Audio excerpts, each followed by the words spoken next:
네, 이어서 양만재의 세상 읽기 코너입니다. 포항지역사회복지연구소 양만재 소장 나오셨습니다. 안녕하세요. 안녕하십니까? 예.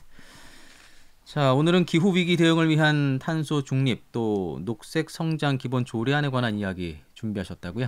예, 포항시 의회가 지난달 22일 포항시 기후 위기 대응을 위한 탄소 중립 녹색 성장 기본 조례안을 통과시켰습니다. 예. 탄소 중립 조례안의 중요성이 홍보되지 않은 것 같아서요.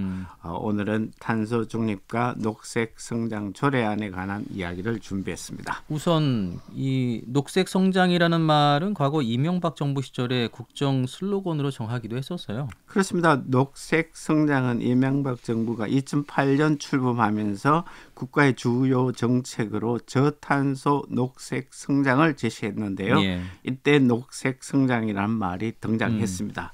여기서 녹색 성장은 에너지 환경 관련 기술과 산업 등에서 미래 유망 품목과 신기술을 개발하고 기존 산업과 융합하면서 새로운 성장 동력과 일자리를 창출하여 국가를 성장시키는 정책 언어로 사용했습니다. 네. 2년 후에 2010년 1월에 저탄소 녹색 성장 기본법이 제정되면서 녹색 선정과 녹색 기술이라는 용어가 법적인 의미를 띠게 되었습니다. 예.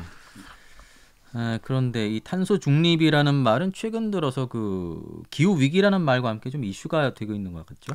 예, 탄소 중립이라는 것은 대기 중 이산화탄소 농도 증가를 막기 위해서 인간 활동에 의한 배출량은 최대한 감소시키고 흡수량은 최대한 증가시켜서 순배출량이 제로 되는 상태, 즉 네. 인간 활동으로 배출한 온실가스는 최대한 줄이고 배출되는 온실가스는 산림 흡수나 이산화탄소 포집 저장 활용 기술 등으로 제거하여 실질적인 이산화탄소 배출량을 0 수준으로 낮추는 것을 탄소 중립이라고 합니다. 네. 결국은 탄소 중립 녹색 선전은 이산화탄소 배출량을 0의 수준으로 줄이는 정책 실천을 뒷받침하는 법안이라 할 수 있겠습니다.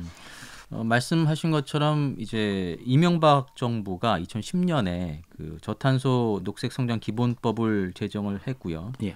윤석열 정부에 들어서는 이제 탄소 중립 법안이 제정이 된 거죠. 그렇습니다. 윤석열 정부는 지난 9월 22일에 기후위기에 대응을 위한 탄소 중립 녹색 성장 기본법 일명 탄소 기본법을 제정하였습니다. 네. 저탄소 녹색 성장법과 차이가 있다면은 기후위기 대응을 위한 수식어가 붙었고요. 두 번째는 저탄소가 아니라 탄소 중립이라는 표기 차이가 있습니다. 그럼 저탄소와 탄소 중립에는 차이가 있다는 말씀이시죠? 글쎄요, 저탄소는 이산화탄소 배출량을 낮춘다는 뜻이라면은 예. 탄소 중립은 이산화탄소 배출량을 0의 수준으로 즉 구체적으로 적시하고 탄소 배출량을 막연하게 낮게 가져간다는 뜻이 아닌 배출량을 산출하지 않겠다는 뜻으로 이해하면 되겠습니다. 이 기후 위기 대응을 위한 수식어가 붙어 있는 게 탄소 중립 기본법 제정의 어떤 배경과도 무관하지 않다는 생각이 드는데 어떻습니까? 맞습니다. 탄소 중립 기본법은 기후 위기 재난과 아주 밀접한 관련성이 있습니다. 네. 우리 포항뿐만 아니라 전 세계에서 재난이 발생하고 이 재난들은 많은 사상자와 천문학적인 재산 피해를 가져왔는데요. 네. 지난 20년 동안 세계에서 7,348건의 재해가 발생했는데 123만 명이 사망하고 3,400여조 원의 재산 피해가 발생했다는 것입니다. 네. 앞서 20년보다 재해 건수가 1.7배 증가한 것으로 주요 요인을 전문가들이 기후 변화에 방점을 두고 있습니다. 유엔에서도 관련한 문제점을 제기했었죠. 그렇습니다. 이게 유엔 산하 재난 위험 경감 사무국이라는 곳이 있는데요. 2020년에 발간 보고서에 따르면 2019년 세계 평균 기온의 산업화 이전에 대비해 1.1도로 치솟으면서 폭염과 가뭄, 홍수, 혹한, 태풍, 산불 등 극한 기상 현상들이 더욱 자주 일어나고 있다고 하면서 이 같은 재난의 원인은 선진 국가들이 가스 배출 감축, 즉 다시 말해서 이산화탄소 배출 감축에 실패함으로써 재해가 증가했다는 진단을 했습니다. 예.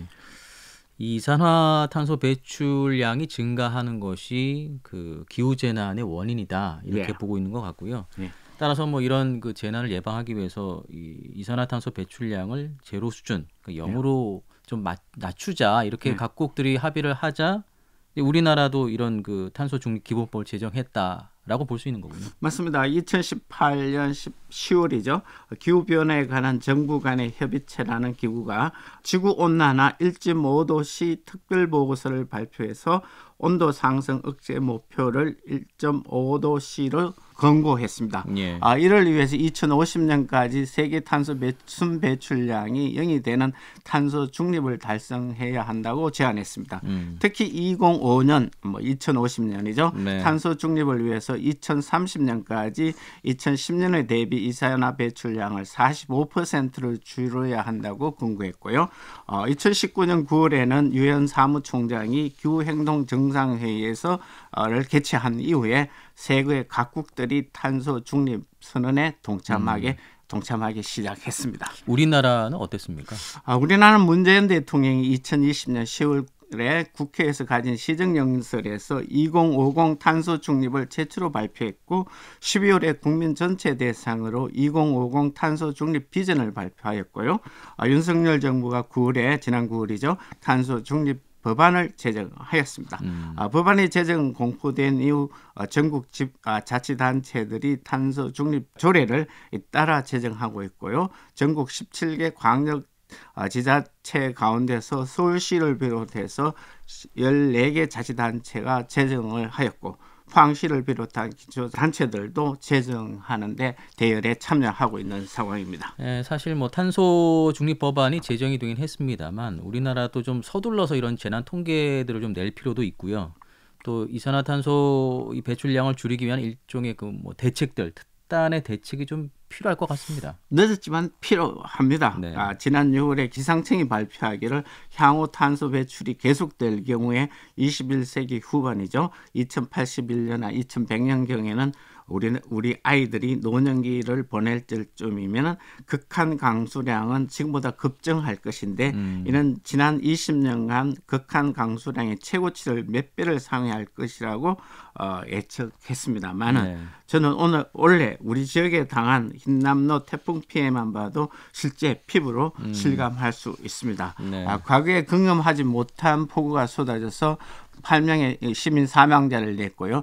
포스코 상사 이래 50년 만에 공장 가동을 멈추는 사태도 기후위기와 무관하지 않기 때문입니다. 네. 더욱이 포스코는 한국에서 이산화탄소를 가장 많이 배출하고 있다는 점을 고려하면 탄소 중립 기본 조례안을 서둘러 제정하고 실천해야 할 지역이라고 할 수 있겠습니다. 그런데 또 일각에서는 이 정부가 제정한 탄소 중립 기본법에 대해서 실효성이 좀 부족하다 이런 그 비판들이 나오고 있는 것 같아요. 예, 그 비판에 면할 수가 없습니다. 우선 기본법이 자치단체의 특성을 반영이 미약하다는 것입니다. 예. 탄소 중립 기본법에 따르면 시행령 다수가 지방정부가 시행해야 할 역할을 제한하고 있습니다만은 중앙정부가 수립한 탄소 중립 시나리오는 자치단체의 특성을 구체적으로 반영하지 못하고 있다는 주장이 있습니다. 두 번째는 지자체의 책임만 강조했지 예산 지원 방안에 대해서 구체화되고 있지 않다는 것입니다. 또한 자치단체에서 제정한 조례안도 구체적으로 탄소 배출 감축 방안이나 기후위기에 대한 구체적인 대책을 찾아보기 힘든다는 겁니다. 환경부가 제안한 조례안을 자치단체가 무비판적으로 수용해서 조례를 제정한 자치단체가 많다는 근거에 이런 비판이 있습니다. 네. 또한 또한 이산화탄소 배출량을 줄이는 에너지 전환 정책에서도 중앙정부가 지방정부의 역할을 명확히 구분하지 않고 있다는 비판도 있는데요. 신재생 에너지 사업을 시도하다가 문제가 생기면 자치단체가 책임을 져야 할 경우 이건 포항시의 지역 발전 사업이 중앙정부가 주도하였고 사고가 발생하면 포항시가 증가하는 사례에서도 찾아볼 수 있다는 것입니다. 네.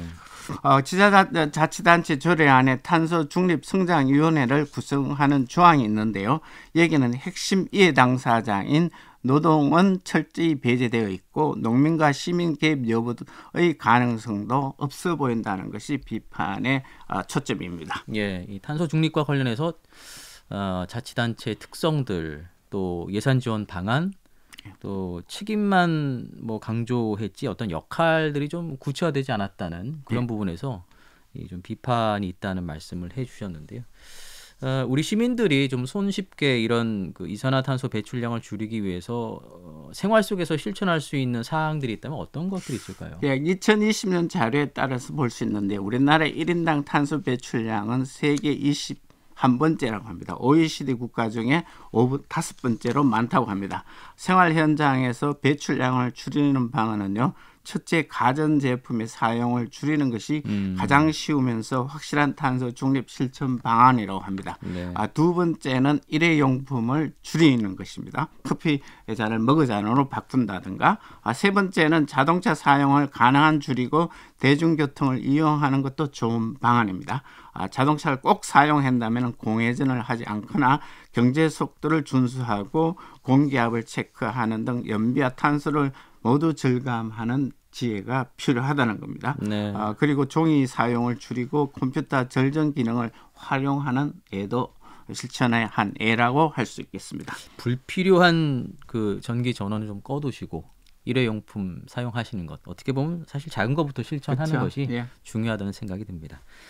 자, 오늘은 기후위기 대응을 위한 탄소 중립 또 녹색 성장법에 대해서 함께 이야기 나눠봤습니다. 포항지역사회복지연구소 양만재 소장이었습니다. 고맙습니다. 고맙습니다.